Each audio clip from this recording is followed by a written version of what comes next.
बस आप नीचे यूज नहीं करनी इसलिए मैंने। भैया कौन है? फिर किसके भैया हो? एक दूसरे कहाँ तक कवर किया था कल हमने? Business as an economic activity किया था, है ना नितिन? नितिन थोड़ी सी समरी बताएगा। नहीं क्यों? कोई बात नहीं, मैं खुद बता देती हूँ। चलिए फटाफट से एक बार रिवाइज करेंगे हम लोगों ने क्या किया था। ठीक है, बीसीके किया हमने, बीसीके के डोमेन्स किए थे, है ना? डोमेन्स मतलब स्फीयर ऑफ नॉलेज की कौन सी एक्टिविटीज़ हैं जो हमारे स्फीयर ऑफ नॉलेज है, जिस पर बेस्ड है हमारा बीसीके, जिसमें हमने क्या क्या पढ़ा था? एक्टिविटीज़ हैं, स्केल है, जियोग्राफिकल स्कोप है, ठीक है। फोकस में क्या आएगा? बिजनेस लाइन पे फोकस कर रहे हैं, हम कंपनी वाइड फोकस कर रहे हैं या बिजनेस लाइन पर फोकस कर रहे हैं, पर्टिकुलर फंक्शन पर फोकस कर रहे हैं ना। मोड हो गया कि बहुत तरीके से हम उसको कर सकते हैं, वी कैन डू फिजिकली और वी कैन डू डिजिटली या ऑनलाइन। अंडरलाइन डिसिप्लिन, जिसमें बहुत सारे डिसिप्लिन थे। हमेशा कौन कौन से डिसिप्लिन थे?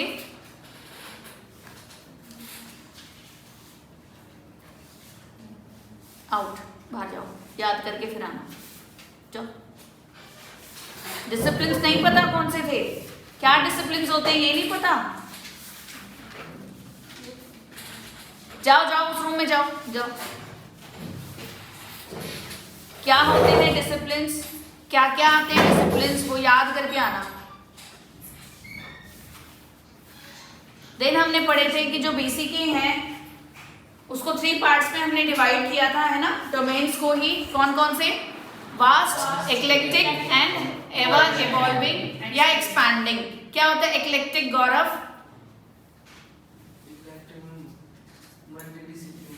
मल्टीडिसिप्लिनरी, जिसमें हम बहुत सारे डिसिप्लिन्स की बात करते हैं। कौन कौन से डिसिप्लिन्स की बात करते हैं शिवानी? क्या होते हैं डिसिप्लिन्स? रोहन जाना है शिवानी याद करने? जाओ।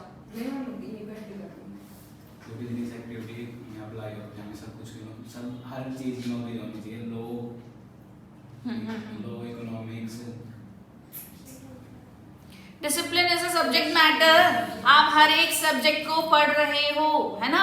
जैसे लॉ है, लॉ से भी बहुत सारे टर्म्स हम उसमें इंक्लूड करते हैं बिजनेस में, कि कब कौन सा लॉ, कौन सा एक्ट हमें फॉलो करना है, कौन से रेगुलेशंस को हमें फॉलो करना है। इकोनॉमिक्स पढ़ रहे हो, इकोनॉमिक्स क्या है? इकोनॉमिक्स क्यों पढ़ते हैं हम? इकोनॉमी स्टडी करने के लिए, बिजनेस इकोनॉमिक्स स्टडी कर रहे हैं। बिजनेस इकोनॉमिक्स क्या होता है? मैनेजरियल इकोनॉमिक्स, कि इकोनॉमिक्स को हम बिजनेस में कैसे अप्लाई करेंगे। फर्स्ट जो लेक्चर था आपका, पूरा लेक्चर इसी पे गया था, इकोनॉमिक्स जब हमने करा था। वो भी अगर नहीं आता है तो जो भी थे पुराने, इन जनरल बता दो इकोनॉमिक्स क्यों यूज करते हो? हमारे सोर्सेज है ना वो स्टार्स है, हमें अपने अनलिमिटेड कस्टमर्स क्या करते हैं? डिमांड करते हैं। डिमांड फुलफिल कौन करता है? प्रोड्यूसर करता क्या है? प्रोडक्शन करता है। प्रोडक्शन कौन से प्रोडक्शन का प्रोडक्शन करेगा? जो कस्टमर्स को चाहिए। तो वही तो हम इकोनॉमिक्स के थ्रू जानेंगे। डिमांड फोरकास्टिंग पढ़ी थी जब हमने ये पढ़ा था कि बिजनेस में हम ये आइडेंटिफाई करने की कोशिश करते हैं कि नियर फ्यूचर में मेरे प्रोडक्ट की डिमांड कितनी हो सकती है। We are forecasting for near future. Future के लिए फोरकास्ट करते हैं ना कि फ्यूचर में मेरी इतनी डिमांड आ सकती है। उसमें हम यूज करते हैं स्टैटिस्टिक्स। स्टैटिस्टिक्स क्या है? जिसमें हमें बहुत सारे ट्रेंड गिवन है कि अगर सपोज 2010 में मेरे प्रोडक्ट की डिमांड रही 5000 यूनिट्स, 11 में डिमांड हुई 10,000 यूनिट्स एंड चलते 2020 तक demand is continuously raising. That means we can forecast that in 2021 what will happen with my demand? It will definitely increase. तो आपने इकोनॉमिक्स में स्टैटिस्टिक्स पढ़ा, बिजनेस में आप इकोनॉमिक्स पढ़ रहे हो, स्टैटिस्टिक्स भी पढ़ रहे हो, लॉ पढ़ रहे हो।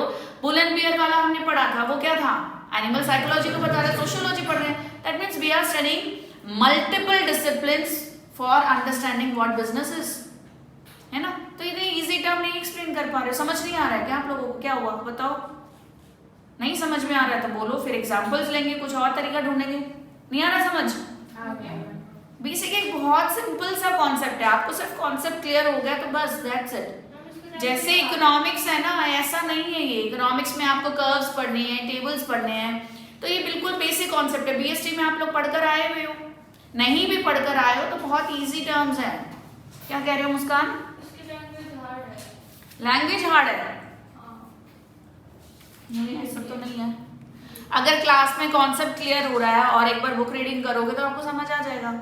कुछ एक वर्ड्स ऐसे होते हैं जो टेक्निकली यूज किए हैं, उसके लिए आप गूगल कर लो या पूछ लो, है ना, इतना तो कर सकते हो ना। देन हमने क्या डिस्कस किया था, बीसीके की वोकैबुलरी यूज पढ़ी थी। क्या वोकैबुलरी थी कि कुछ डिसिप्लिन से हमने कुछ वर्ड्स उठाए हैं जो बीसीके में हम यूज करते हैं। वो कौन से वर्ड्स हैं? स्ट्रैटेजी। स्ट्रैटेजी कहाँ से लिया हमने? मिलिट्री से लिया, है ना। तो मिलिट्री से स्ट्रैटेजी लिया। एग्जाम्पल हम ले सकते हैं कि जैसे मिलिट्री में डे टू डे स्ट्रैटेजी बनाते हैं कि अगर हमारे पास हमारे दुश्मन आ गए, टेररिस्ट आ गए या कोई भी आ गए तो हमें how we can deal with them, है ना। तो उसके लिए बेसिकली हम स्ट्रैटेजीज बनाते हैं। सेकंड, लॉजिस्टिक्स की बात की। Logistics means movement of goods की हम बात करें तो अगेन हमने यहाँ पर कौन से लिया? मिलिट्री लिया, जिसमें इनबाउंड एंड आउटबाउंड लॉजिस्टिक्स की हमने बात की। इनबाउंड मतलब anything coming inside, outbound means anything going outside. तो वो इनबाउंड एंड आउटबाउंड लॉजिस्टिक्स को हमने लिया। थर्ड हमने पढ़ा बियर एंड बुल या बुल एंड बियर, जो कहाँ से आया? कौन से डिसिप्लिन से? एनिमल साइकोलॉजी, है ना, वहां से हमने इसको उठाया। तो बुलिश मार्केट में क्या होता है? अगर बुलिश हम बोल रहे हैं तो बूम होगा, prices will increase, and bearish में stock prices will go down. तो ये एक रिप्रेजेंट कर रहा है कि ये वोकैबुलरी है जो बीसीके में हम यूज करते हैं। अगर बार बार हम स्ट्रैटेजी वर्ड यूज करें तो what does it mean? Strategy होता क्या है, ठीक है। बुलिश बियरिश यूज करें तो उसका मतलब क्या है, सिर्फ इसको डिफाइन किया है। देन हमने पढ़ा कि सीए बीइंग अ सीए हम क्यों पढ़ते हैं। होमवर्क करके आए हो? Yes ma'am. कौन करके आया था? गौरव देख रहा। अच्छा, कुछ होमवर्क दिया था, किया है? अच्छा। देन हमने पढ़ा था economic and non economic activities क्या होती हैं, या जो भी इकोनॉमिक एक्टिविटीज है वो क्या होते हैं, डिफरेंशिएट कैसे करेंगे? कैन एनीवन एक्सप्लेन कर सकता है? Economic activity, economic and non economic activity. Economic activity में मेन मोटिव प्रॉफिट अर्निंग होते हैं, नॉन इकोनॉमिक एक्टिविटी में सोशल वेलफेयर, प्रॉफिट अर्निंग नहीं होता, है ना। और होता है, एक्सचेंज होना जरूरी है ना, exchange should take place, exchange of value होना चाहिए, और नॉन इकोनॉमिक एक्टिविटी में नहीं होता। से for an example, yes Tushar? Cash and kind, वो हमने जो पढ़ा था वो अलग है, अभी वहां नहीं पहुंचे, है ना। हम किसके बात कर रहे हैं? इकोनॉमिक और नॉन इकोनॉमिक एक्टिविटीज का बात कर रहे हैं। इकोनॉमिक जैसे अगर हम ये कहें कि हम बीइंग अ हॉबी, कि मेरी सिंगिंग हॉबी है, मैं ऐसे ही गुनगुना रही हूँ, गा रही हूँ, या आप लोग गा रहे हो, है ना, घूमते फिरते गा रहे हो, चलते फिरते डांस कर रहे हो। बाथरूम सिंगर तो हर कोई होता है ना। तो तुम लोग गा रहे हो, डांस कर रहे हो, तो आपको उसके बदले में पैसे मिल रहे हैं? नहीं मिल रहे हैं ना। So that doesn't comes under economic activity. वो कौन सी एक्टिविटी होगी? Non economic activity. लेकिन अगर वहीं कोई प्रॉफिट कंसर्न है, आपको इन रिटर्न मनी मिल रहे हैं, तो that means that will come under economic activity. वहीं अगर आपको गाने के बदले में पैसे दिया, कॉन्सर्ट में गाना गा रहे हो, तो आपको इन रिटर्न पैसे मिलेंगे, मनी मिलेंगे, तो दैट मीन्स आप जो कर रहे हो वो इकोनॉमिक एक्टिविटी के अंदर आएगा, ठीक है। देन हमने फीचर्स बात की थी कि इकोनॉमिक एक्टिविटी के क्या फीचर्स हैं। अब बताओ तुषार, जो आप बोल रहे थे इनकम जनरेटिंग, हाँ वहां पर आ रहे हैं। इनकम जनरेटिंग होगा हमारी जो भी इकोनॉमिक एक्टिविटी होती है बिजनेस में, उसका सबसे पहला पॉइंट ये है इनकम जनरेशन। जैसे हमने कहा कि it is concern with the profits, है ना, कंसर्न विद द मनी, तो इनकम जनरेशन होगा। कहाँ से हमारी इनकम आ सकती है? Earned income. अर्नड इनकम की जब हम बात करते हैं, that means the income which is earn by, जैसे वेजेस हैं, सैलरीज हम उनकी बात करें, अगर मेहनत से, पसीने से हमने कमाई है, दैट मीन्स वो अर्नड इनकम है, हमने कमाई है ना। Second, property income, factor income, और दैट कुड बी कैश और काइंड। शिवानी, अमीशा को बुला लो। मैम जो बैगिंग होता है एक मामला वो किसमें इंक्लूड होगा, इकोनॉमिक या नॉन इकोनॉमिक? हाँ बताओ। मैम मेरे हिसाब से देखो उसमें एक रिटर्न तो कुछ मिलता ही है, तो वो इस हिसाब से इकोनॉमिक से, पर वो कोई सर्विसेज कोई एक्स्ट्रा जो गुड्स नहीं करता तो उस हिसाब से मैम ने कल बताया तो भी है भाई, कौन सा है लिया था हमने। हाँ उसका डायमेंशन है ना वो इकोनॉमिक है, तो एक्टिविटी इकोनॉमिक फर्स्ट लाइन वो हमने एनजीओज की बात की थी कि जो भी प्रोडक्शन हो रहा है तो उनमें कॉस्ट आ रही है, वो तो इकोनॉमिक कॉस्ट आ रही है, ठीक है। एनजीओ, हाँ एनजीओ है, जैसे अगर मैंने कोई भी एनजीओ ओपन किया है, ठीक है, वहां पर हमने क्या किया, मुझे उसके इन रिटर्न पैसे नहीं मिल रहे हैं, but I have to spend some money ना, तो मुझे तो कुछ स्पेंडिंग करनी पड़ेगी, मेरे लिए तो कुछ कॉस्ट आ रही है। स्वेटिंग देख रहे हो, अर्न इनकम, ठीक है। देन प्रोडक्टिव की हमने बात की कि प्रोडक्शन जो है हो गया, आ जाओ। प्रोडक्शन की हमने बात की कि that comes towards the supply side है, प्रोडक्शन होगा, जो भी डिमांड हुई उसका हमने प्रोडक्शन किया। कंजम्पशन है, कंजम्पशन हमारा डिमांड साइड को फुलफिल करता है, ठीक है। ये चीज़ एक्सप्लेन ज़्यादा करने की जरूरत नहीं है। सेविंग्स, इन्वेस्टमेंट, वैल्यू की हमने बात की। कुछ बेसिक एमसीक्यूज हमने किए थे। बिजनेस को हमने 3 पर्सपेक्टिव में देखा था, broader, medium and narrow perspective. जी अमीशा जी बताइए जी, डिसिप्लिन्स क्या होते हैं, कौन कौन से होते हैं? Account, finance, law, statistics. कहाँ है ध्यान?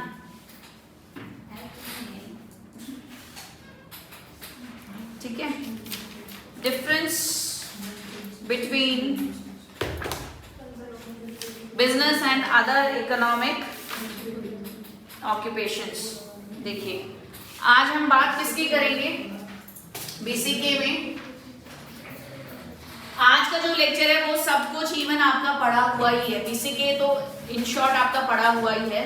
हम डिफरेंस करेंगे बिजनेस और अदर इकोनॉमिक ऑक्यूपेशंस में, business versus employment versus profession, इन तीनों का डिस्कशन आज हम करेंगे, ठीक है।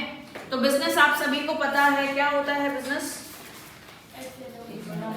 बुक में भी देख सकते हो आप लोग। बेसिकली जिसमें हम फोकस करते हैं for industry, trade and commerce. Industry जिसमें हमने क्या किया, प्रोडक्शन किया, ट्रेड बाइंग एंड सेलिंग हुई, कॉमर्स जो हमने एक्स्ट्रा एड्स प्रोवाइड की ट्रेड को, है ना, एड्स टू ट्रेड, या फिर हमने क्या किया, ट्रेडिंग को हेल्प किया, तो वो कॉमर्स के अंदर आता है। तो ये तीनों चीजें हमारे बिजनेस में होती हैं। आप लोग बताओ मुझे, आज का लेक्चर आप लोग कराओ। स्पेक्ट्रम होता है जैसे वाइड रेंज ऑफ एक्टिविटीज की हम बात कर रहे हैं ना, उसको हम बोलते हैं एंटायर एक्टिविटीज हो गई, स्पेक्ट्रम्स हो गई। प्रोफेशन, प्रोफेशन में क्या करते हैं, एक सर्विसेज प्रोवाइड की जाती है, एक प्रोफेशनल बॉडी है, जैसे सीए के लिए आईसीआई हो गई, है ना, तो एक प्रोफेशनल बॉडी है जिसके अंदर हम सर्विसेज प्रोवाइड करते हैं। उनका भी कुछ कोड ऑफ कंडक्ट होता है जिन्हें हमें फॉलो करना जरूरी होता है। और डिफरेंस है आपकी बुक में नहीं अलग से भी दिया, ये सारा इसका वही चीज है। डिफरेंस, हाँ वो भी रीड आउट कर लेंगे, कोई बात नहीं, पर डिफरेंस कर लेते हैं। इसमें वही बता रहा है जो आपको टेबल बनाकर दिया, टेबल गिवन है आपकी बुक में, यस जो टेबल में दिया ना वही उसको पैराग्राफ में पहले एक्सप्लेन किया हुआ है, ठीक है, उसको भी कर लेंगे रीड आउट, कोई बात नहीं। एम्प्लॉयमेंट में क्या होता है, एम्प्लॉयमेंट में भी हम अपनी सर्विसेज देते हैं, वो डिपेंड करता है, कॉन्ट्रैक्चुअल बेसिस है, कॉन्ट्रैक्चुअल बेसिस भी हो सकता है, हो सकता है यस और नो, होता है ना। जैसे बहुत बार क्या होता है जब कहीं हम ज्वाइन करते हैं एज एन एम्प्लॉय तो बॉन्ड फिल कराया जाता है, 1 ईयर बॉन्ड, 2 ईयर बॉन्ड, तो उसमें क्या होता है आप रिस्ट्रिक्ट हो जाते हो कि अगर 2 ईयर बॉन्ड आपसे फिल कराया गया है तो आप उस 2 साल के अंदर उसको छोड़कर नहीं जा सकते, आपको 2 इयर्स ऑफ सर्विस वहां देनी ही पड़ेगी, वो कंपल्शन हो गया एज पर लॉ, ठीक है। अगर बॉन्ड फिल करते हो तो, नहीं करते हो तो आप फ्री हो, कभी भी कहीं भी छोड़कर जा सकते हो, मूव कर सकते हो, बट सबके अपने अपने क्या होते हैं, कुछ तरीका होता है, कुछ टर्म्स होते हैं, लाइक वो क्या टर्म्स है वो वेरी करता है ऑर्गेनाइजेशन टू ऑर्गेनाइजेशन, ठीक है। Mode of establishment, mode of establishment, उसमें तो बिजनेस में तो जो एंटरप्रेन्योर होता है, मोड ऑफ एस्टैब्लिशमेंट मतलब किस तरीके से किस तरीके से हम उसको एस्टैब्लिश करेंगे या उसको डेवलप करेंगे। Entrepreneurs decisions are other legal formalities if necessary, है ना, कि बिजनेस जैसे जो बिजनेस ओनर्स हैं वो उन पर डिपेंड करता है कि उन्होंने कैसे एस्टैब्लिश करना है या जो भी उनकी लीगल फॉर्मेलिटीज होंगी उसके अकॉर्डिंग। लेकिन प्रोफेशन की अगर हम बात कर रहे हैं, मेंबर्स नहीं, आपका सर्टिफिकेट ऑफ प्रैक्टिस होना जरूरी है। अगर आप प्रैक्टिस के लिए जा रहे हो, आपने सोचा मैं सीए करके प्रैक्टिस करूंगा, है ना, तो आप कैसे कर सकते हो? आपके पास you should have that certificate ना, आईसीआई से अप्रूवल होना चाहिए, आपके पास सर्टिफिकेट होना चाहिए, प्रैक्टिस का होना चाहिए ना। बिना सीए कर सकते हो प्रैक्टिस? कर सकते हो? नहीं ना। तो एम्प्लॉयमेंट में ऐसे भी कहीं भी जाके मैं किसी भी स्कूल कॉलेज में पढ़ाना स्टार्ट कर दूं? नहीं ना। रिक्रूटमेंट प्रोसेस होता है पूरा, जहां पर मुझे लेटर ऑफ अपॉइंटमेंट मिलेगा, कि इंटरव्यू सेशंस होते हैं, रिक्रूटमेंट सेशंस होते हैं जिसमें इंटरव्यू कंडक्ट कराया जाएंगे, सिलेक्शन होगा, then the provide letter of appointment, और उसके बेसिस पर ही मैं कहूंगी कि हाँ अब मैं यहाँ पर ज्वाइन कर सकती हूँ और मेरा जो सर्विस है वहाँ स्टार्ट हो जाएगा। समझ आ रहा है तीनों में difference? Then source of livelihood, business से हमें क्या मिलता है? प्रॉफिट। बिजनेस के थ्रू हम प्रॉफिट अर्न करते हैं। प्रोफेशन के थ्रू जब प्रैक्टिस में जाओगे तो फीस लोगे अपने क्लाइंट से, तो प्रोफेशनल फीस मिलती है। एम्प्लॉयमेंट में सैलरी मिलेगी या वेजेस मिलेगी, ठीक है। नेक्स्ट देखिए, प्रिस्क्राइब्ड क्वालिफिकेशन, क्या क्या क्वालिफिकेशन होनी चाहिए? क्या पढ़ाई होनी चाहिए, क्या क्वालिफिकेशन होनी चाहिए, या क्या हौसला होना चाहिए? इसके बिजनेस के लिए कुछ भी नहीं है, है ना। सक्सेशन का भी हो सकता है कि पापा का बिजनेस था वो आपने फिर कंटिन्यू कर लिया, ये भी हो सकता है। तो बिजनेस के लिए डिस्क्राइब नहीं है, कुछ भी आपका क्वालिफिकेशन हो सकता है। बट प्रोफेशन के लिए दैट इज स्ट्रिक्टली प्रिस्क्राइब। अगर आप डॉक्टर बनना चाह रहे हो और करके प्लस 2 अभी चले गए, यार सीए करने का मूड नहीं है, चलो डॉक्टर बनते हैं, तो पॉसिबल है? नो, यू कांट डू ना। तो सबका अपना अपना प्रोफेशनल बनने के लिए उसका प्रिस्क्राइब फॉर्मेट है जो आपको फॉलो करना जरूरी है। एम्प्लॉयमेंट, मिनिमम क्वालिफिकेशंस जो चाहिए, जो भी उन्होंने डिमांड किया पर्टिकुलर ऑर्गेनाइजेशन ने, उसके अकॉर्डिंग आपकी क्वालिफिकेशन होनी चाहिए, otherwise you can't give your service. ये चल नहीं रहा है क्या आज? नहीं पता नहीं, आज पर कूलिंग नहीं हो रही। तुमने अपनी तरफ ही कर रखा है, फिर स्विंग उसका रोका हुआ है। एथिकल गाइडेंस, देखो एथिकल गाइडेंस चला दो, जब चला दो देखते हैं, चलाओ।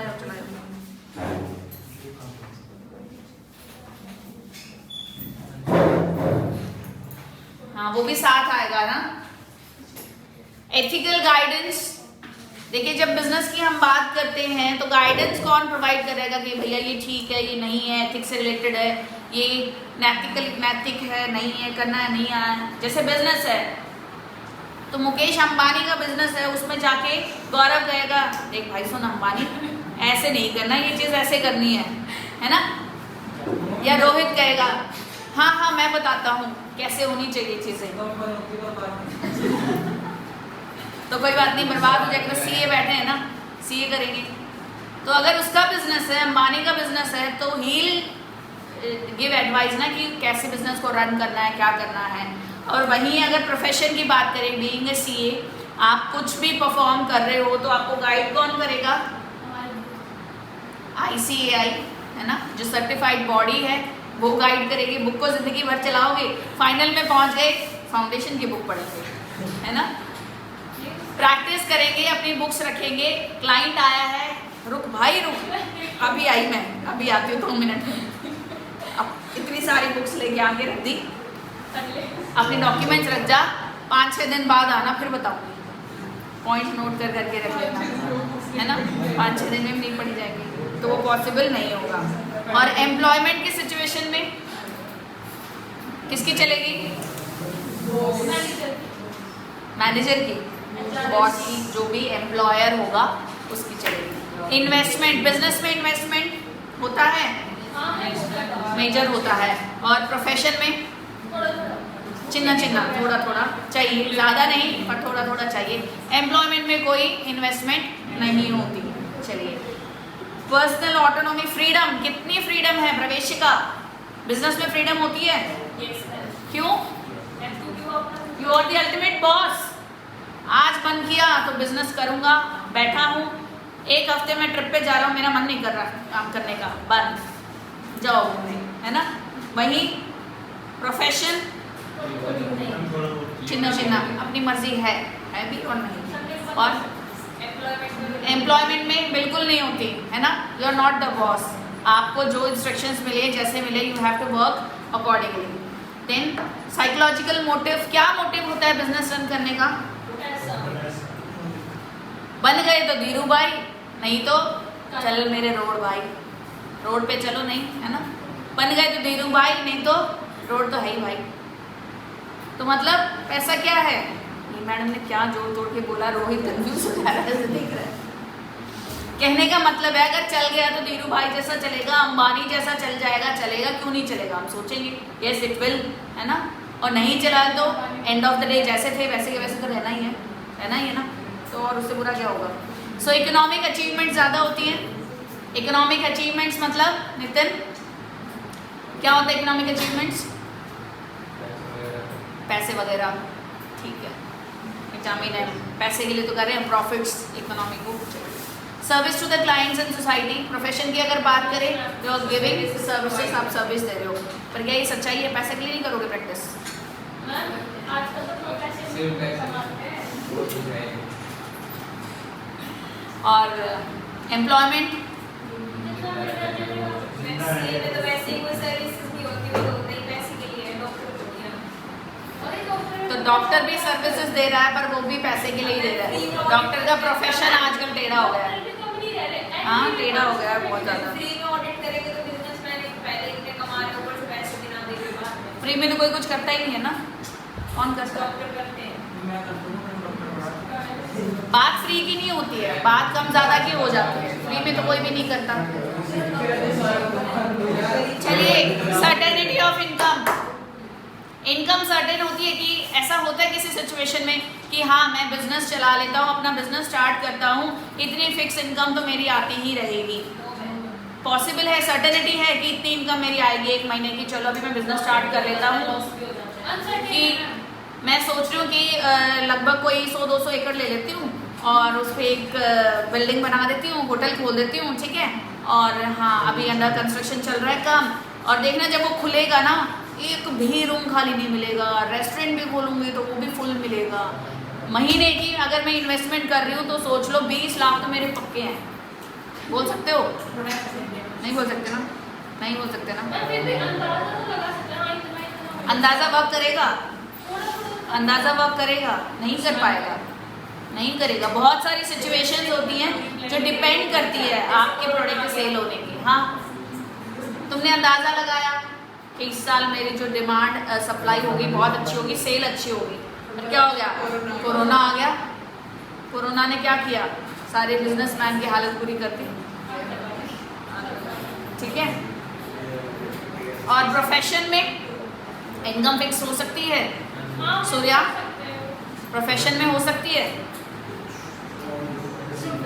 प्रोफेशन में भी नहीं हो सकती, but quite a bit means कुछ हो सकती है। जैसे आपके फिक्स्ड इनकम कहाँ से हो सकती है? आपके कोई क्लाइंट फिक्स है, वहाँ से जो कुछ सर्विसेज आप ऐसे देते हो जो फिक्स सर्विसेज होती हैं और उसके फिक्स्ड फीस आपकी आती रहती है ना।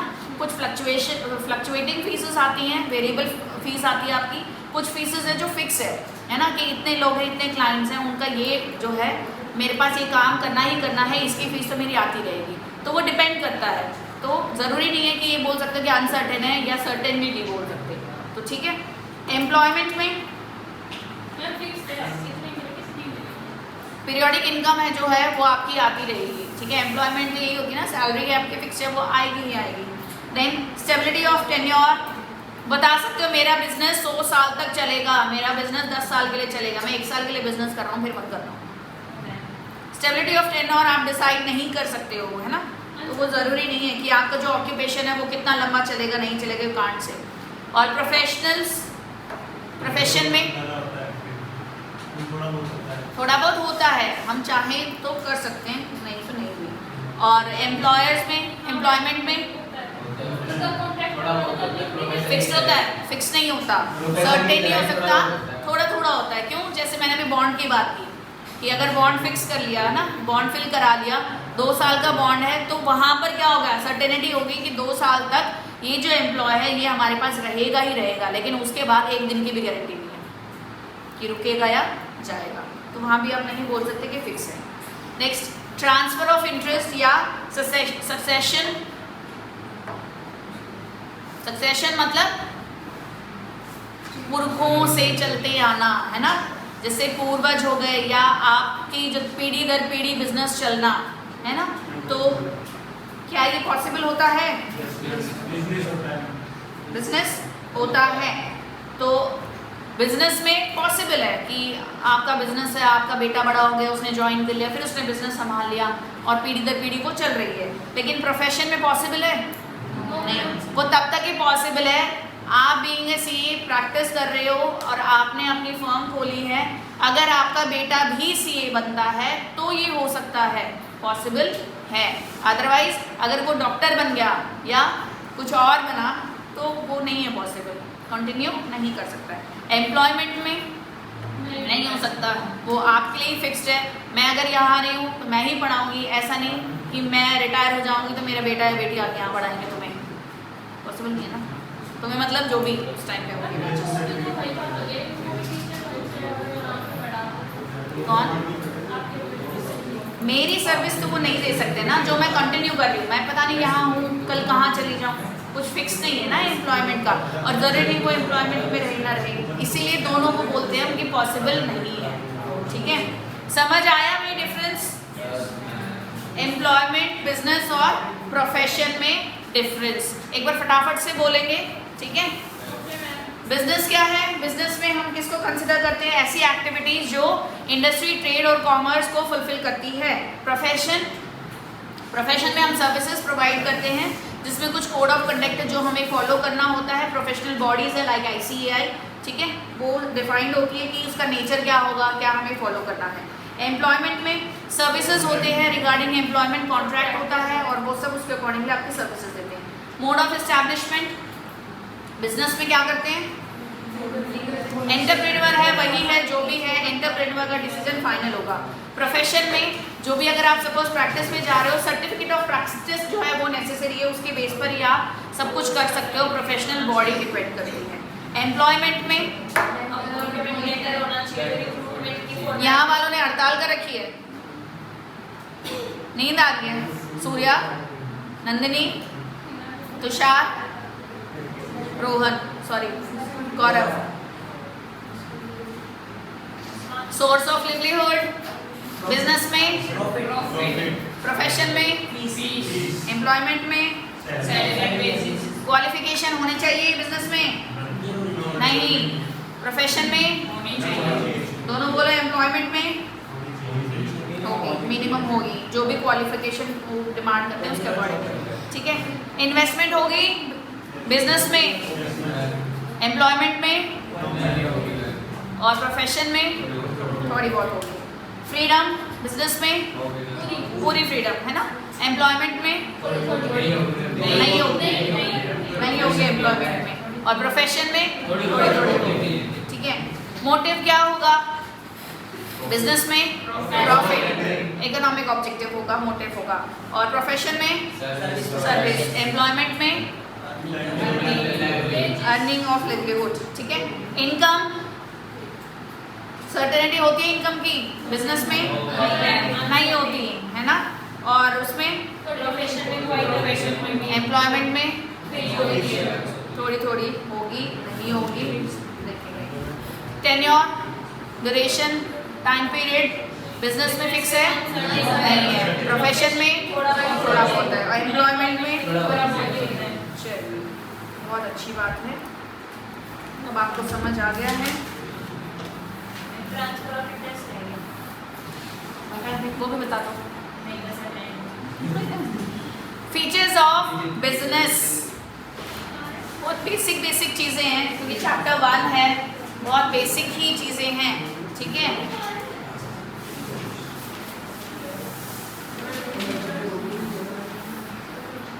Features of business, job creator, not a job seeker. Features characteristics of a business, job creator not a job seeker, as a name implies, है ना, कि बिजनेस जॉब क्रिएट करता है, ना कि जॉब ढूंढता है, ना जॉब सर्च करता है। ठीक है, चलिए नेक्स्ट देखिए, एक्सप्लेन करने की जरूरत है इसको और। Second, it provides momentum to economic growth, provides momentum to economic growth. इसका मतलब कि इकोनॉमिक ग्रोथ होता है बिजनेस से। इकोनॉमिक ग्रोथ मतलब GDP, GDP is gross domestic product, GDP बढ़ती है। What is GDP? जीडीपी क्या होती है? वो उसका फुल फॉर्म है, टोटल प्रोडक्शन इन इकोनॉमी। हाँ, पर्टिकुलर ईयर में पूरी इकोनॉमी में कितना प्रोडक्शन हुआ है उसे हम कहते हैं जीडीपी, ग्रोस डोमेस्टिक प्रोडक्ट। ठीक है, जीडीपी तो बढ़ती है हमारी, तो हमने कहा उसे कहते हैं इकोनॉमिक ग्रोथ। लेकिन आपके बुक में क्या कह रहा है कि बिजनेस जो है वो सिर्फ इकोनॉमिक ग्रोथ हो जाने से नहीं चलता। बिजनेस में क्या होना चाहिए? इकोनॉमिक डेवलपमेंट होना चाहिए। अब ये बला कौन है? Economic development. अगर एम्प्लॉयमेंट बढ़ेगी तभी डेवलपमेंट होगा। शांत। अब इकोनॉमिक ग्रोथ और इकोनॉमिक डेवलपमेंट, ये दोनों चीजें क्या है? इकोनॉमिक ग्रोथ हमने कहा जीडीपी का बढ़ना, है ना। जीडीपी का बढ़ना मतलब पूरे साल में जो भी हमारा प्रोडक्शन हो रहा है इकोनॉमी में, हमने कहा वो जीडीपी होती है। वो जीडीपी बढ़ेगी मतलब इकोनॉमी ग्रो कर रही है। तो इकोनॉमिक डेवलपमेंट क्या होता है? Standard of living. ठीक है, जैसे अगर एक एग्जांपल लें कि बहुत बार आपने देखा होगा कि जब हम मार्केट जाते हैं, एक छोटी सी शॉप होती है जनरली, बहुत सालों से जब हमारे मम्मी पापा मार्केट जाते थे तब भी वो शॉप थी और आज भी वही शॉप है। बहुत सारे बिजनेसमैन या बिजनेसेस ऐसे होते हैं, जैसे अगर हम कहें कि किराने की दुकान है, वो पहले भी इतनी थी आज भी इतनी है, पहले भी उसके पास एक शॉप थी आज भी एक ही शॉप है। वो क्या किया उसने? वो इकोनॉमिक ग्रोथ किया, इकोनॉमिक डेवलपमेंट नहीं हुआ। ठीक है, लेकिन अगर हम वही बात करें किसकी, इलॉन मस्क, याद है, मतलब जानते हो, सुना है, क्या किया उसने? टेस्ला मोटर्स, टेस्ला मोटर्स उसने फर्स्ट इंट्रोड्यूस किया। इलेक्ट्रॉनिक जो गाड़ियां हैं वो आई ना, तो उसने क्या किया? कुछ एक्स्ट्रा अपॉर्चुनिटीज हो गई, क्रिएटिविटी उसने दिखाई, तो वहां पर उसने एंटरप्रेन्योरशिप को आइडेंटिफाई किया या उसने इंट्रोड्यूस किया। बिजनेसमैन क्या करता है? वो सिर्फ एक बिजनेसमैन ही बनकर रह जाता है, इकोनॉमिक डेवलपमेंट की तरफ ध्यान नहीं देता। लेकिन बिजनेसमैन और एंटरप्रेन्योर के बारे में जब हम बात करें, ये दोनों अलग होता है ना। बिजनेसमैन और एंटरप्रेन्योर दोनों अलग है। बिजनेसमैन कौन होता है? जो सिर्फ अपना बिजनेस रन कर रहा है। एंटरप्रेन्योर कौन होता है? जो बिजनेस तो रन कर रहा है बट जितने भी रिस्क है वो सब वो खुद बेयर कर रहा है, एक्स्ट्रा क्रिएटिविटी दिखा रहा है, कुछ इनोवेशन दिखा रहा है, अपॉर्चुनिटीज ला रहा है। तो जितने भी एक्स्ट्रा एक्टिविटीज करता है उसे हम कौन बोलते हैं? एंटरप्रेन्योर। और बिजनेसमैन जो सिर्फ बिजनेस को रन कर रहा है। ठीक है, तो ये आपका इसमें कंप्लीटली जो बोला गया है, रीड करना चाहो तो देख लेना। जैसे देखो हाईलाइटेड है, business person and entrepreneurs are synonymous. Entrepreneurs are better characterized more by their problem solving, new opportunities seeking behavior that draws on their creativity and innovation. जो creative है, innovative है, उसे हम कहेंगे entrepreneur, right? Investment intensive, घणो पैसो लागता है भाई बिजनेस करने में, लगता है ना, बहुत पैसा चाहिए, बहुत ज़्यादा कैपिटल चाहिए, तो इट इज इन्वेस्टमेंट इंटेंसिव। हमें फंड्स जो है उसकी रिक्वायरमेंट होगी और बहुत ज़्यादा फंड्स हमें इन्वेस्ट करना पड़ता है बिजनेस में। नेक्स्ट देखिए क्या है, gestation and uncertainty. What is gestation? Free development नहीं,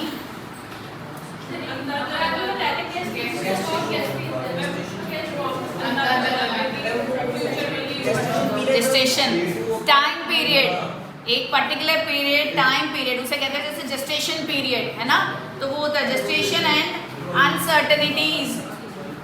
क्या प्रॉपर मीनिंग क्या है? Time period, gestation is time period.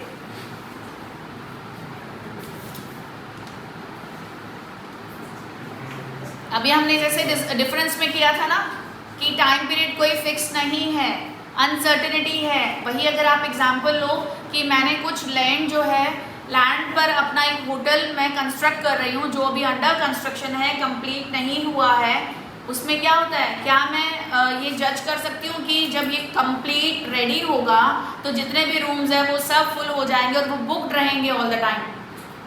That is not possible ना। तो वो अनसर्टेनिटी है। कोई भी बिजनेस है अनसर्टेन तो होता ही है।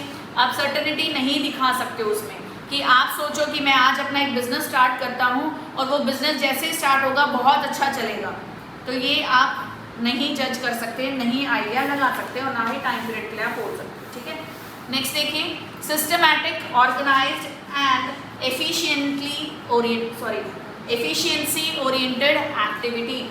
जो भी बिजनेस हम रन कर रहे हैं वो प्रॉपर तरीके से, सिस्टमैटिक तरीके से, ऑर्गेनाइज्ड वे में होना चाहिए। जैसे हमने रॉ मटेरियल मंगवाया with the help of the logistics, raw material आया, वो हमने स्टोर किया, देन उसको प्रोसेस किया गया, प्रोडक्शन हुआ, ऑर्डर्स आए हमारे पास, वो प्रोसेसिंग हुआ, देन आगे फॉरवर्ड किया गया, एवरी डिपार्टमेंट के थ्रू होता हुआ, चेकिंग होती हुई वो प्रोसेस हुआ। बहुत सारे स्ट्रक्चर्स हमें फॉलो करने हैं, है ना। ऑर्गेनाइजेशन स्ट्रक्चर होता है, कौन टॉप में बैठा है, कौन मिडिल में है, हमें उन सबसे सारी फॉर्मेलिटीज़ क्लियर करानी पड़ती है। तो बिजनेस में ऐसा नहीं है आपके पास ऑर्डर आ गया, प्रोडक्शन हुआ और वो आपने भेज दिया। स्टेप बाय स्टेप एक एक प्रोसेस, एक एक फंक्शन को परफॉर्म करना पड़ता है, उसके बाद ही आप कुछ एक्शन ले सकते हो। अपनी मर्जी से कोई भी एक्शन नहीं ले सकते। तो सब कुछ क्या होता है, एक सिस्टमेटाइज तरीके से होता है, ऑर्गेनाइज्ड वे में होता है। एफिशिएंसी ओरिएंटेड एक्टिविटी, एफिशिएंसी का क्या मतलब होता है, कैपेबिलिटी, कॉस्ट को कम करना। इफेक्टिव एंड एफिशिएंट, क्या डिफरेंस है इन दोनों में? एक टाइम को कंसिडर कर रहा है, कॉस्ट को, कि टाइम, इस टाइम पीरियड में मैंने प्रोडक्शन अपना फुलफिल कर दिया, है ना। रोहन समझ रहे हो? एफिशिएंसी की, मुझे अपने प्रोडक्ट की जो कॉस्ट है वो कम से कम रखनी है, मुझे इतने एफिशिएंटली वर्क करना है, कम कॉस्ट पे ज़्यादा प्रोडक्शन करना है, तो वो एफिशिएंसी भी दिखानी है। ऑब्जेक्टिव ओरिएंटेड एंड पर्पसफुल, है ना। ऑब्जेक्टिव ओरिएंटेड तो होगा ही, ऐसा भी है कोई कि कोई बिना ऑब्जेक्टिव के ही बिजनेस स्टार्ट कर लेता है? बिजनेस का क्या ऑब्जेक्टिव होता है? Very first objective profit. मुझे हक है प्रॉफिट का, मुझे पूरा हक है। बिजनेस अगर मैं कर रहा हूँ तो मेरा हक है, मुझे प्रॉफिट चाहिए ही चाहिए। बिना प्रॉफिट के क्या बिजनेस करेंगे? जो सेकेंडरी में आ जाते हैं वो कि मुझे सोसाइटी का भी ध्यान में रखना है, मुझे ये भी चीज़ें करनी है, लीगली भी हो गया, एथिकली भी हो गया, बट फर्स्ट मोटिव मेरा क्या होगा? ऑब्जेक्टिव प्रॉफिट, विटामिन एम, पैसा, है ना। डन, समझ आया? थियोरटिकल पढ़ने में ना तुम लोगों को ऐसे लगता है ना कि सर पे पहाड़ रख दिया कि मैम सुबह भी थ्योरी पढ़ी हमने, अब भी थ्योरी पढ़ रहे हैं। अब नेक्स्ट 3 दिन रेगुलरली वो पढ़ोगे, न्यूमेरिकल क्वेश्चंस करोगे, प्रैक्टिकल्स करोगे। कल मैथ्स की है ना, आने वाले 3 दिन मैथ्स लगेगी। अब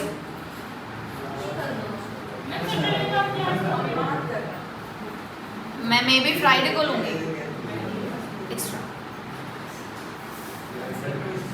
हाँ नहीं नहीं, ऐसा नहीं है, सैटरडे को भी आना है, बिल्कुल आना है। तो क्या हो गया? तो संडे को है ना, संडे को यहाँ थोड़ी बुला रहे हैं।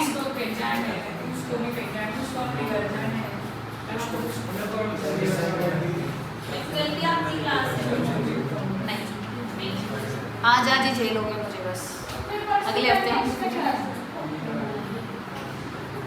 क्या कर रहे हो? लंच नहीं किया क्या? फिर हाँ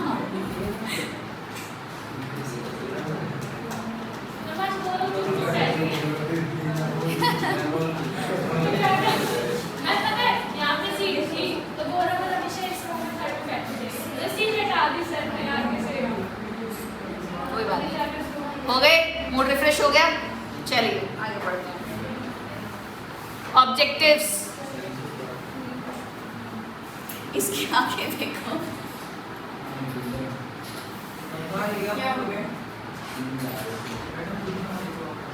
इससे तो इकोनॉमिक्स ही अच्छा था, अटेंटिव हो गए तो बैठते थे।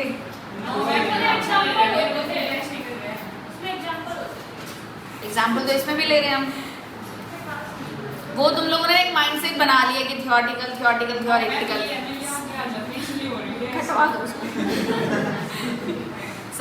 समझोगे, अगर समझ के करोगे तो बहुत इजी है। इकोनॉमिक्स में तो तुम्हें दिमाग लगाना पड़ता है, इसमें लगाना ही नहीं पड़ेगा, बहुत इजी है ना। चलिए फटाफट करते हैं, थोड़ा सा ही पढ़ेंगे, ज़्यादा नहीं। हाँ पक्का, सिर्फ आधे घंटे बस।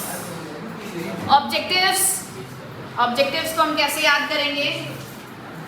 इससे क्वेश्चंस आते हैं भाई, याद रखना।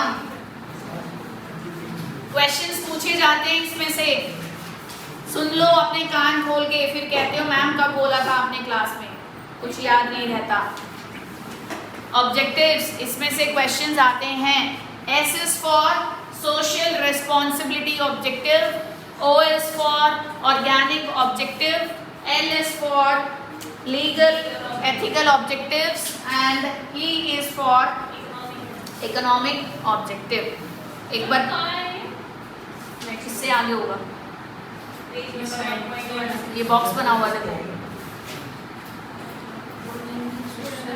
Social, organic, legal and ethical objectives. ठीक है, एक बार देख लेते हैं इसमें किस किस को कंसिडर करते हैं। इकोनॉमिक में सेल्स, प्रॉफिट, जो भी मनी मैटर्स हैं वो सब इकोनॉमिक में आएंगे। Sales, profit, return on investment, efficiency, economic value added, excess of cost of capital invested in business या मार्केट शेयर। देखिए क्या कह रहे हैं, profits in excess of cost of capital. आपने अगर कहीं बैंक से या कहीं से भी पैसा उठाया लोन पर, है ना, इंटरेस्ट पर पैसा उठाया, तो आपको इंटरेस्ट पे करना पड़ेगा। इंटरेस्ट पे करना पड़ेगा तो आपको इतनी अर्निंग तो करनी है कि एटलीस्ट उस इंटरेस्ट से ज़्यादा कुछ कमाओ, क्योंकि इंटरेस्ट अगर आप 500 रुपये दे रहे हो और कमा रहे हो 400 रुपये, तो क्या होगा, 400 एज इट इज़ इंटरेस्ट पे चले जाएंगे, बचा क्या, कुछ भी नहीं बचा। तो आपको इतना कमाना है, मतलब profit in excess of cost of capital, तो हम इसमें इकोनॉमिक ऑब्जेक्टिव में उसको कंसिडर करते हैं। जो भी आपका इंटरेस्ट पेएबल है उससे एक्सेस होना चाहिए, so that you can repay off your interest और आपके पास still you can have some money with you. Organic objectives, जो हम सर्वाइवल, अपने डेवलपमेंट, अपनी ग्रोथ के लिए करते हैं, ऑर्गेनिक ऑब्जेक्टिव्स में आते हैं। जैसे सर्वाइवल की बात करें, health, reserves, capital, growth, diversification of capabilities. जिस तरह के इसमें ग्रोथ और एक्सपेंशन की बात होती है कि हम कितना ग्रो कर रहे हैं, ओवरऑल हमारा ग्रोथ कितना हो रहा है, हम अपने सर्वाइवल की बात कर रहे हैं, हम कितना एक्सपैंड कर रहे हैं। सपोज हमारे पास एक एसी था 10 साल पहले, 10 साल बाद भी हमारे पास वही एक एसी है, तो हमने क्या किया, कुछ नहीं किया, कमाया, खाया, गवाया और कुछ भी नहीं किया। तो एक एसी है, एक एसी का 10 बनाओ, ऐसे मेहनत करते हैं। अगर आपके पास, हाँ, अगर 10 साल बाद भी तुम नहीं कर सकते हो, देखिए एसी का एग्जांपल लिया है आपने, छोटी सी बात है, अगर आपने 1 लाख से अपनी इन्वेस्टमेंट 1 लाख लगाई है, तो 10 साल बाद इतना तो करो ना कि आप किसी को एज ए इंटरेस्ट पर दे सको पैसा, है ना। तो उसका तो कोई फ़ायदा नहीं है कि अभी भी 10 साल बाद भी तुम 1-1 लाख रुपए ले रहे हो इंटरेस्ट पर और फिर उससे अपना बिजनेस रन कर रहे हो, तो वो चीज़ें नहीं होती। एक्सपेंशन की हम बात करते हैं। सोशल रिस्पॉन्सिबिलिटी, जहाँ हम सोसाइटी को कंसिडर करते हैं, like community service, education, health, sanitary, heritage, sanitary साफ सफाई, हेरिटेज, पुरानी जो इमारतें होती हैं, बिल्डिंग्स होती हैं, उनका भी रख रखाव की बात करें। ड्यूरिंग कैलामिटीज एंड डिजास्टर्स जैसे अर्थक्वेक आ गया, कोरोना आ गया, है ना, तो ये डिजास्टर्स हैं, तो इसके लिए भी कुछ रिस्पॉन्सिबिलिटी हमारी होनी चाहिए towards the employees, investors, customers, जो भी हमारे स्टेक होल्डर्स हैं, हमारा उनके तरफ भी कोई जिम्मेदारी होनी चाहिए। Legal and ethical objective, law, respect for law, जो भी नियम कानून बनाए गए हैं, जो एक जज्बा होना चाहिए, उसमें हमारे एक स्पिरिट होनी चाहिए। जो भी हम वर्क कर रहे हैं वो प्रॉपर तरीके से कैसा होना चाहिए, ट्रांसपेरेंट होना चाहिए, कोई हमारे एम्प्लॉयज़ के साथ भेदभाव नहीं होना चाहिए, हम जो भी वर्क कर रहे हैं वो एथिकली होना चाहिए, है ना, कोई गलत चीज़ें नहीं करनी, ट्रांसपेरेंट, खुला है सब कुछ, ओपन है, ऐसा नहीं कुछ आपने छुप छुपा कर कुछ काम कर रहे हो, कुछ ऐसा नहीं, ऑनेस्टी है। Green technology, products and usage, इसका क्या मतलब होता है, देखिए, honesty and integrity, green technologies, products usage and disposal, इसका मतलब ये होता है कि ऐसे इक्विपमेंट्स जो लेस एनर्जी कंज्यूम करते हैं, ना, उन्हें हम क्या बोलते हैं, ग्रीन टेक्नोलॉजीज बोलते हैं, प्रोडक्ट। हाँ एनवायरनमेंट को इफेक्ट ना करें और एनर्जी भी कम लगे, जैसे जहाँ पर जिसमें इलेक्ट्रिसिटी कम लगती है। बेसिकली बोला जाता है एक जगह पीसी हो लैपटॉप हो तो आप पीसी नहीं लैपटॉप यूज़ करो, वो एनर्जी कम कंज्यूम करती है, ठीक है। तो इस तरीके से कंज्यूम करना चाहिए जो लीगली एथिकली आपको परफेक्ट बनाती है। तो ये हैं आपके objectives. Sole SOLE, S is for social objective, social responsibility objective, O is for organic, L is for legal, E is for economic objectives, ठीक है। समझ आए? ऑब्जेक्टिव्स छोटे छोटे हैं, इजी से हैं। अब देखिए क्या कहता है कि ये तो अपने ऑब्जेक्टिव्स थे जो हमने पढ़े, लेकिन बिजनेस में कुछ चीज़ें हैं जो कंसिडर करना बहुत ज़रूरी होती हैं। कुछ कंसिडरेशंस हैं जो हम बिजनेस में कंसिडर करते हैं, वो क्या होती है? देखिए सबसे पहले आपके बुक में क्या गिवन है, इंटरडिपेंडेंस। बीइंग अ बिजनेसमैन या बिजनेस करना, क्या हम एक अकेले से कर सकते हैं? वो डिपेंडेंसी तो होती है ना, होते हैं ना, हम डिपेंड होते हैं। किस पे डिपेंड होते हैं? फैक्टर्स ऑफ प्रोटेक्शन पर। फैक्टर्स ऑफ प्रोटेक्शन पर क्या होते हैं? Factors of protection land, labour, capital and entrepreneur. इनके बिना प्रोडक्शन नहीं हो सकता ना। तो इंटरडिपेंडेंसी है, क्या होता है कि जो भी हमारे फैक्टर्स ऑफ प्रोडक्शन है उन पर हम डिपेंडेंट हैं, उनके बिना गुड्स एंड सर्विसेज नहीं बन सकते। मल्टीपल स्टेक होल्डर्स कौन है? ये हमने पढ़ा है। जिसका भी इंटरेस्ट है हमारे बिजनेस में वो सारे कौन होते हैं? स्टेक होल्डर्स होते हैं। तो हमारे ऑर्गेनाइजेशन में सिर्फ हम ही नहीं है जो काम कर रहे हैं, बल्कि इतने सारे स्टेक होल्डर्स हैं जो हमसे जुड़े हुए हैं।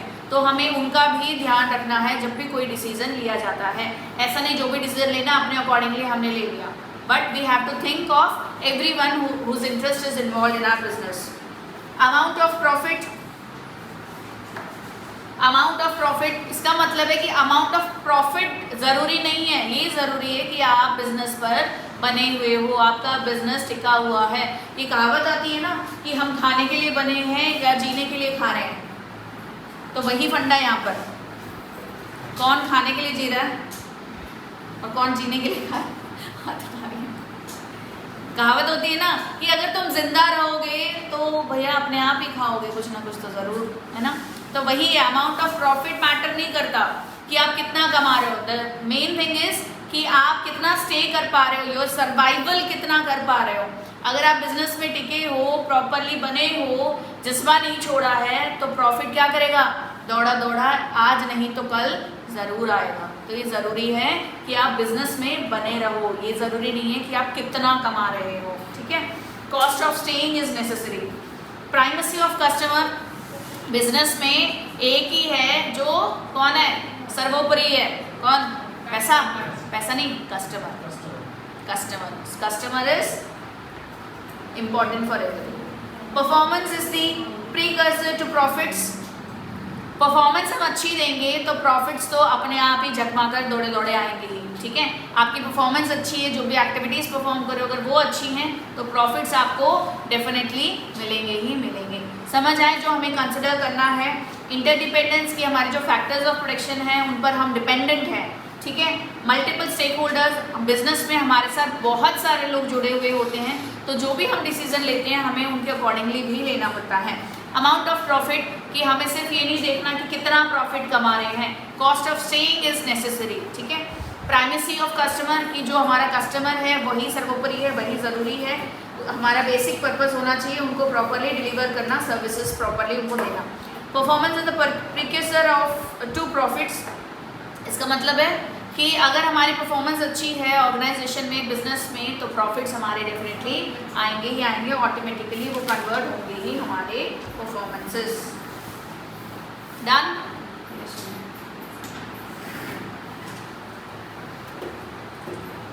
समझ आया यहाँ तक? All done?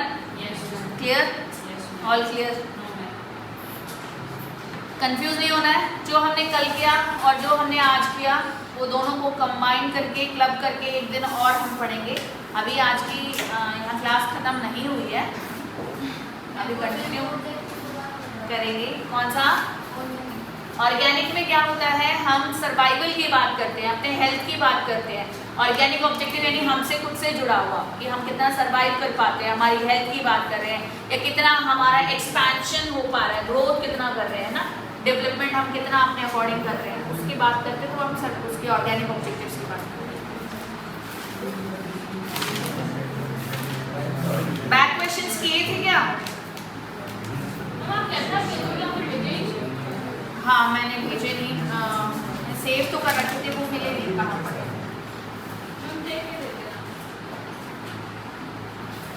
इतना टाइम अभी है आप लोगों के पास कि पूरा चैप्टर खत्म हो जाए।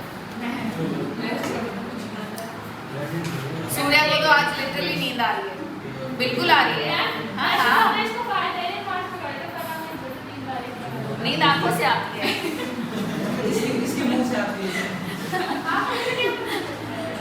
पता चल जाता है, जब भी तो बोल रही हूँ उसको। मुंह से पता चल जाता है। लेग पुलिंग तो पूरी करता है ये। मैं पता नहीं क्यों मेरे ही मजे लेता है ये, और किसी को कुछ नहीं बोलता। तुम कुछ बोलती नहीं हो ना, इसलिए बोलता है। कुछ बोलती नहीं। Oh my God। कब बने? मैंने दिन में बनाया तो मैंने धमकाने की रिस्पॉन्सिबिलिटी और जो पदवी है वो सिर्फ एक नहीं ले रखी है यहाँ पर। ये तो मेरे साथ बोल रही है। नहीं धमकाएंगे, अच्छा उसको बता देते हैं। ये हम रोज हम काम इसमें पहले दिन हम कर रहे हैं। चलिए आगे चले। क्या था ये? Forms of business organisation. आप कोई गलत फहमी हो गई, किसी के साथ कोई लड़ाई झगड़ा नहीं है। कर रही है ये फोर्स पार्ट करा देना। क्यों? पहले ये सोल प्रोप्राइटरशिप वगैरह करा दो, पढ़ सकता है क्या? फॉर्म्स पास करा दो, पहले सोल प्रोप्राइटरशिप वाला करवा दो। देवी माता वो फॉर्म्स ही है, नहीं पढ़ा है वो तुमने, सोल प्रोप्राइटरशिप भी पढ़ा हुआ है। ये सब पढ़ा हुआ है। फॉर्म्स ऑफ बिजनेस ऑर्गेनाइजेशन आपके टाइप्स हैं। सोल इसको तो बंडल ऑफ लाइफ मैं बताऊंगी ना, ऐसे पढ़ लेते तो तुम ध्यान आते ना। फॉर्म्स हम स्टार्ट करते हैं, सोल प्रोप्राइटरशिप कर लेते हैं, बस बाकी का कल करेंगे। बस हाँ सोल प्रोप्राइटरशिप ये हम पढ़ लेंगे, बस इसने ये करा। अरे उसकी आवाज़ नहीं आ रही। हाँ जी बुखार हो गया उसमें। कल, हाँ फ्राइडे को 1 घंटा पहले क्लास ले लेंगे हम। मैम सैटरडे को फ्राइडे को हाँ मैं बोल रही हूँ फ्राइडे को। फ्राइडे को मैं सर से बात कर लूँगी, फ्राइडे को 1 घंटा की एक्स्ट्रा क्लास लगा लेंगे।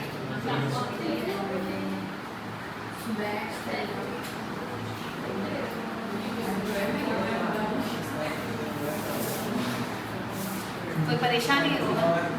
अरे मैं धमका नहीं रही हूँ, डांट ले रही हूँ, पूछ रही हूँ। Forms of business organisation. जल्दी करा। नहीं जाना है, जाओगे तो वही 5 बजे। हाँ। फिर बात करेंगे पढ़ना। धीरे धीरे पढ़ते हैं। एक पॉइंट है ये, पहले हाँ, फिर उसके बाद मैं पूछूंगी तुम सबसे एक एक यस पॉइंट। मैम। मैं बेचारा पानी नहीं पिया। ये धीरे-धीरे बढ़ा दो तो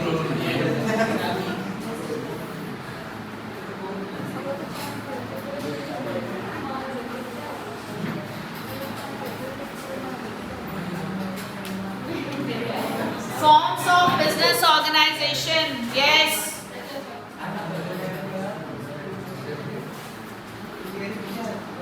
कुछ पॉइंट्स हैं जो हमें याद रखने ज़रूरी है when we talk about the forms of business organisation. वो कौन से पॉइंट्स हैं? देखिए, business ownership is a bundle of rights, है ना। ओनरशिप राइट्स आते हैं ना, जब अगर हम बिजनेस कर रहे हैं तो हमें उसके साथ साथ बहुत सारे राइट्स भी मिलते हैं। ओनरशिप राइट्स है, क्यों? क्योंकि रिस्क भी इतना ही होता है बिजनेस में, कितने ज़्यादा रिस्क हम लोग उठा रहे हैं, उसके साथ साथ हमें बहुत सारे राइट्स भी मिले हैं।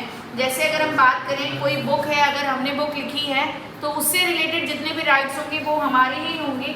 ओनरशिप राइट जो है वो मेरा होगा, चाहे वो डिपेंड करता है आपने पेटेंट लिया है उसका या कुछ भी, ठीक है। तो प्रॉफिट तो आएगा ही आएगा, उसके साथ उसको बहुत सारे राइट्स हैं कि ऑर्गेनाइजेशन या बिजनेस में मुझे कोई चेंजेस करने हैं, कुछ इंट्रोड्यूस करना है, कुछ एक्स्ट्रा लेकर आना है, मुझे एक्टिविटीज़ कुछ करवानी है, शेयर होल्डर्स का इम्पैक्ट है, वो सब किसके पास होता है? राइट्स सारे ओनर के पास होते हैं ना। बिजनेस ओनर जो होगा वही, उसी के डिसीजंस जो होंगे वो फाइनल होंगे।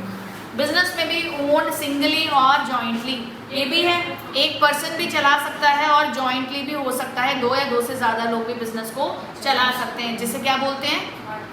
पार्टनरशिप, HUF, LLB, है ना। ये सारी चीज़ें क्या है? जॉइंटली हम परफॉर्म करते हैं। अगर सिंगली कर रहे हो तो उसे हम कहेंगे सोल प्रोप्राइटरशिप। इसमें देखिए कुछ चीज़ों की आपको बात जानना ज़रूरी है, लाइक लिमिटेड लायबिलिटी और अनलिमिटेड लायबिलिटी की हम बात करते हैं, ठीक है। लिमिटेड लायबिलिटी में क्या होता है?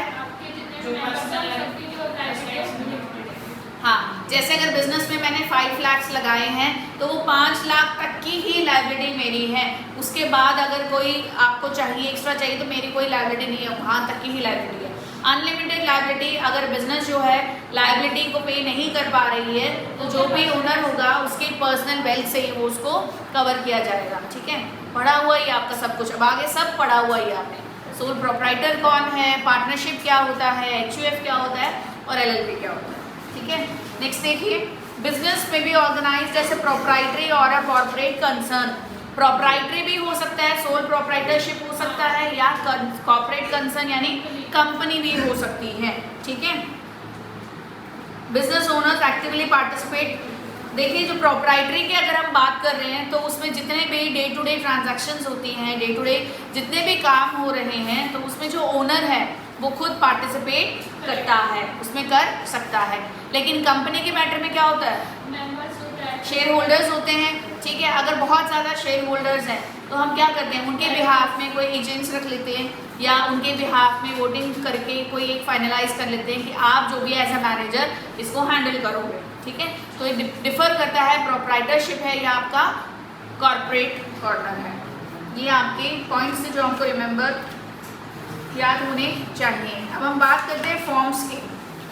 फॉर्म्स में आज से सोल प्रोप्राइटरशिप कर रहे हैं, बाकी का हम करेंगे फ्राइडे को, ठीक है। फ्राइडे को 1 घंटा पहले आ जाना, आपकी एक्स्ट्रा क्लास लगेगी, किसी की क्लास नहीं लूँगी मैं। आपकी 12:30 स्टार्ट होती है ना क्लास, तो आप हाँ 11 बजे आ जाना, 11 से 12, 11 से 12 आ जाना। मे भी मैं जल्दी छोड़ दूँगी, अगर जल्दी होगा तो छोड़ दूँगी। क्या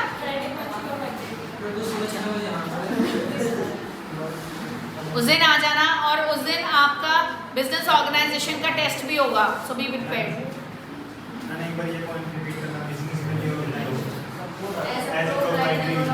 और है कॉर्पोरेट कंसर्न। देखो बिजनेस को जो है प्रोप्राइटरी कंसर्न में से चला सकते हैं या कॉर्पोरेट कंसर्न से भी।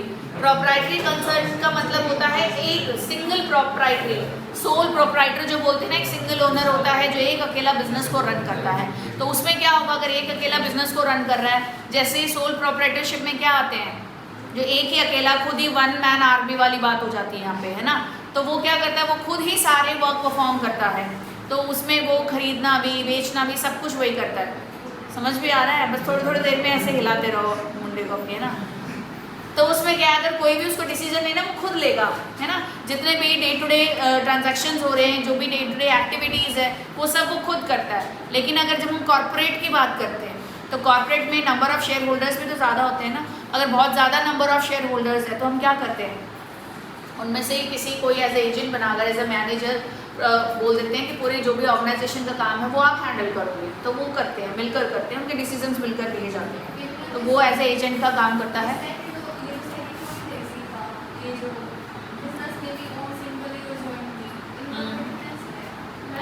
देखो इसमें क्या कह रहा है ये, इसमें कह रहा है कि ये प्रोप्राइटरशिप हो सकता है या कॉर्पोरेट कंपनी के बारे में बोल रहा है, ठीक है। ये क्या कह रहा है थोड़ा सा दोनों में मिक्स एंड मैच बोल सकते हो। इसमें क्या बात कर रहे हैं, इसमें लायबिलिटी की बात कर रहा है, ठीक है, कि लिमिटेड लायबिलिटी है या आपकी अनलिमिटेड लायबिलिटी है। प्लस इसमें बताया जा रहा है कि इस टाइप का हो सकता है कि आप एक अकेले भी कर सकते हो और बहुत सारे 2 या 2 से ज़्यादा मिलकर भी कर सकते हो, तो उसको हम बोलते हैं पार्टनरशिप हो गया, HUF हो गया। इसमें सिर्फ ये बोल रहा है प्रोप्राइटरशिप में कैसे करते हैं और हमारे कॉर्पोरेट कंसर्न्स में कैसे करते हैं, ठीक है। सिर्फ उन 2 चीज़ों को हम कंसिडर करते हैं। तो सोल प्रोप्राइटरशिप तो आधा तो यहीं पर ही हो गया। सोल प्रोप्राइटरशिप क्या होता है? When an individual makes a choice to start a business by his own, जब अकेला खुद ही डिसाइड करता है बिजनेस स्टार्ट करने का। जैसे पान की शॉप, कोई भी छोटी मोटी साइकिल की शॉप हो गई है ना, तो वो क्या होती है? सोल प्रोप्राइटर शॉप्स होती हैं, जिनका क्या होता है? वो अनरजिस्टर्ड होते हैं, कोई किसी तरीके का टैक्स पे नहीं करते, बट वो क्या करते हैं? कंट्रीब्यूट करते हैं किसमें? हमारी नेशनल इकोनॉमी में कंट्रीब्यूट करते हैं, बहुत बड़ा उनका रोल होता है। जिन्हें अब आपके बुक में देखिए सोल प्रोप्राइटरशिप में बहुत सारे वर्ड जो है वो हाईलाइटेड उन्होंने खुद ही कर दिए, जो आपके इम्पॉर्टेंट पॉइंट्स हैं। जैसे the easiest and the earliest form of business, इसमें क्या हुआ था कि पहले एक अकेला बंदा अपना सारा जितना भी काम था वो करता था, चलाता था, ऐसे अपना बिजनेस रन करता था सोली, है ना। तो फिर उसने महसूस किया कि यार अकेले काम नहीं हो सकता, मुझे कुछ और लोगों की रिक्वायरमेंट है, तो उसने 2 या 3 लोगों ने मिलकर काम करना शुरू किया, तो वो बन गया पार्टनरशिप। फिर उसने सोचा अच्छा खासा चल रहा है, जब 2-3 लोग मिलकर कर रहे हैं तो पूरी फैमिली को इन्वॉल्व कर लेते हैं, तो वहाँ से क्या आया? HUF बन गया, HUF हुआ। फिर उसने धीरे धीरे क्या किया कि डे टू डे मेरे काम बढ़ रहे हैं, मुझे इतने और लोग को हायर कर लेना चाहिए। धीरे धीरे वो क्या हुआ? LLP जो कॉन्सेप्ट है वो नया आया, देन कंपनी आया आपका, है ना। तो ये चीज़ें इस तरीके से एक्सपैंड हुई, आपको समझाने के लिए चीज़ें, ठीक है। तो सोल प्रोप्राइटर में क्या होता है कि एक सिंगल पर्सन जो डिसाइड करता है कि मुझे बिजनेस स्टार्ट करना है, बिजनेस रन करना है, और सब कुछ वो खुद अकेले करता है, उसे हम बोलते हैं सोल प्रोप्राइटरशिप, ठीक है। The easiest and the earliest form of business, सबसे ईजीएस्ट और सबसे पुराना फॉर्म है ये बिजनेस का, सोल प्रोप्राइटरशिप। इसमें क्या करता है? देखिए, he is an economic hero. Economic hero क्यों बोला गया इसको? कि सब कुछ अकेला करता है। इकोनॉमिक हीरो इसलिए कि अनरजिस्टर्ड होते हैं, किसी तरीके के टैक्स पे नहीं करते हैं, बट स्टिल वो इतने ज़्यादा नंबर्स में होते हैं, छोटी छोटी दुकानें इतनी ज़्यादा हैं, अनरजिस्टर्ड शॉप्स होती हैं कि वो एक बहुत बड़ा पार्ट जो है कंट्रीब्यूट करते हैं हमारी नेशनल इकोनॉमी में, ठीक है। तो उनका बहुत बड़ा रोल प्ले होता है। वो लोग एक 1 पर्सन बैंड की तरह काम करते हैं, कंपोजर भी खुद है, डायरेक्टर भी खुद है और हीरो भी खुद है। तो 1 पर्सन बैंड की तरह काम करते हैं। देखा होगा ना 1 पर्सन बैंड शादी में चलते हैं, उनके पास बहुत सारी चीज़ें इंस्ट्रूमेंट्स होती हैं एक साथ, ये भी बजा रहे हैं, वो भी चला रहे हैं, फ्लूट भी चला रहे हैं, और बैंड भी ढोलक वोलक और सब कुछ चला रहे हैं, वो एक साथ करते हैं, ठीक है। स्मॉल स्केल, हमने पढ़ा था ना पीछे अभी कि जो हमारा बिजनेस है वो कैसे होता है? Micro, small, medium and large. लेकिन ये जो सोल प्रोप्राइटरशिप्स हैं ये ऐसे बिजनेस शॉप्स होती हैं जो माइक्रो में भी नहीं आती हैं, इतनी छोटी होती है, बहुत स्मॉल स्केल पर होती है कि वो माइक्रो में भी कंसिडर नहीं की जाती। इवन माइक्रो जो कंसिडर करते हैं सॉरी जो माइक्रो बिजनेस है वो भी क्या करते हैं? टैक्स पे करते हैं, ठीक है। देखिए नेक्स्ट क्या है? अनऑर्गेनाइज्ड और informal sector. Unorganised and informal sector का क्या मतलब है? जो मैंने आपको भी बताया कि अनरजिस्टर्ड है ये। Unorganised and informal sector means these are unregistered business shops जो टैक्स पे नहीं करती हैं। दीज इंटरप्राइजेज आर लार्ज, है ना, अभी बताया था आपको, पढ़ लेंगे इसको। इन्हें लोकल भी बोला जाता है, पूरी बुकें पढ़ लोगे अकेले? ये पॉइंट पढ़ लेंगे, कोई बात नहीं। ये जैसे लोकल शॉप्स भी होती हैं, इनकी वर्किंग कंडीशन पुअर है। हायर एंड फायर पॉलिसी होती है इसमें। हायर एंड फायर पॉलिसी क्या होती है? काम में लगा होगा, क्यों ऐसा? क्योंकि वही होता है, वो भी पढ़ते चल रहे हैं, इसको नाम बताओ।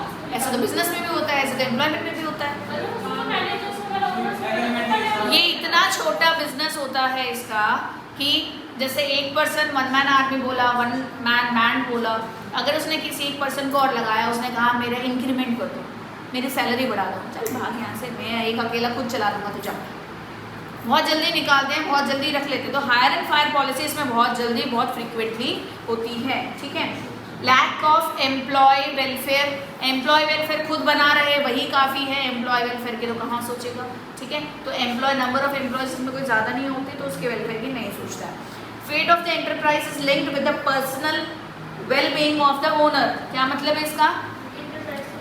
कि एक पर्सन ही खुद हैंडल कर रहा है सब कुछ, वो है तब तक वो बिजनेस है। अगर उसको कुछ हो गया, अगर वो चला गया, ऑफ हो गया, तो वो बिजनेस भी ऑफ हो गया।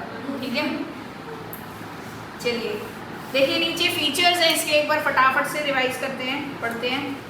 Autonomy of being one's own boss, खुद का बॉस है, अकेला बिजनेस रन कर रहा है, मैं जो चाहूँ जैसे चाहूँ करूँ। ठीक है।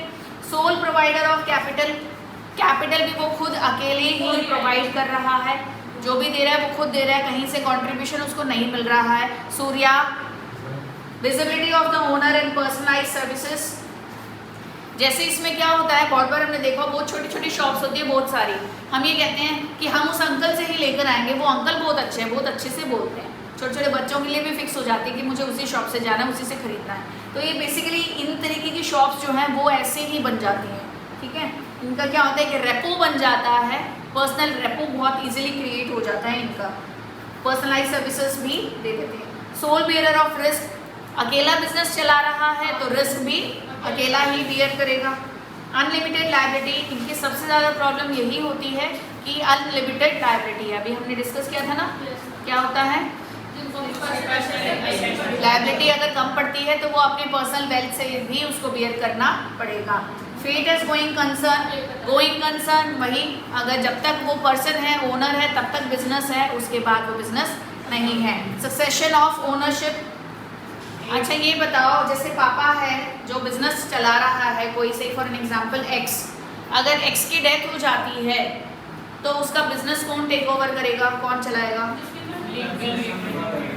वो बिल लिखी जाती है ना उनकी।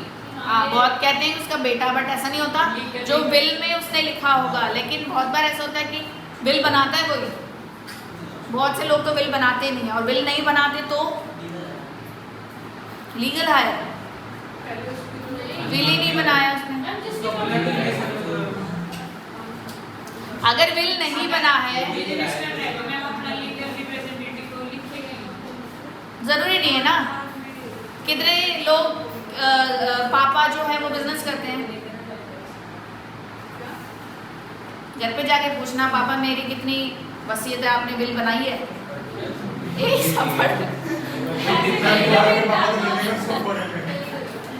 कहाँ से सीख के आया तो ये नालायक?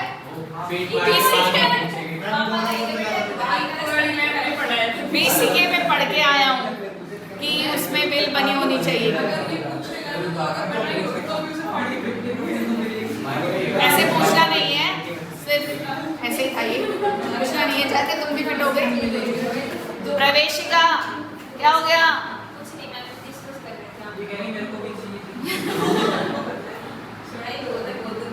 तो बिल नहीं बनी होती है तो क्या करेंगे? जो फैमिली में जितने भी हैं उन सभी को, हो गया डिस्कशन, सबका हो गया, मैं भी बोलूं? एक पॉइंट रहता जल्दी, धीरे धीरे पढ़ेंगे। ये छोटे रेडी बैठे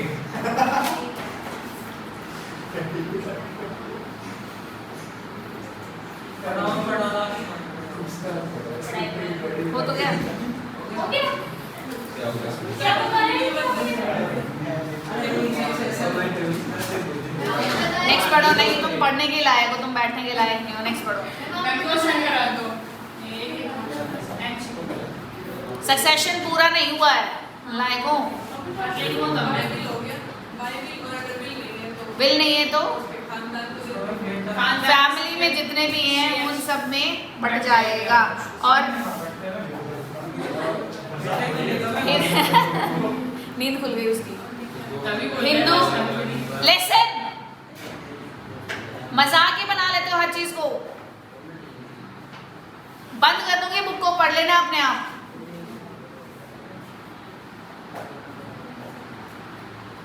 नहीं, बात कर लो, खत्म हो जाए तो बता देना बातें। अरे अजीब ही होते जा रहे हो तुम लोग, तो पता नहीं कैसी क्लास हो रही है। खुल के बोलो जो बोलना है, गुनगुन गुनगुन मत करो। तुषार, अभी क्वेश्चन याद आ रहा है ना?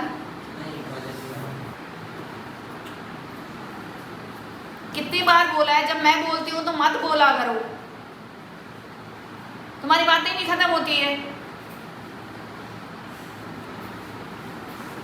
इस वीक में कितनी डांट सुन ली है तुमने? पहले दिन से सुन रहे हो।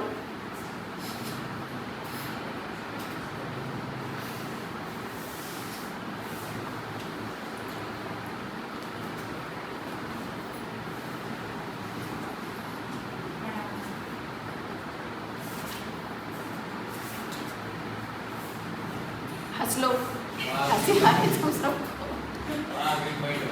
डर लग रहा है अब तो अभी। एक पॉइंट भर गया तो डर लगा बस। नहीं, अब तो ये पूरा चैप्टर ही खत्म कराऊंगी।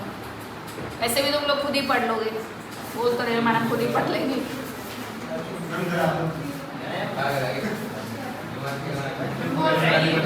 हिंदू सक्सेशन एक्ट 1956 के, हाँ तुम बोलो।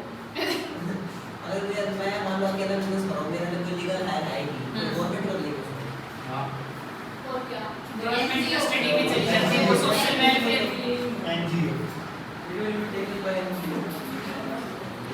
पर जनरली ऐसा होता नहीं है। जो रिश्तेदार होते हैं ना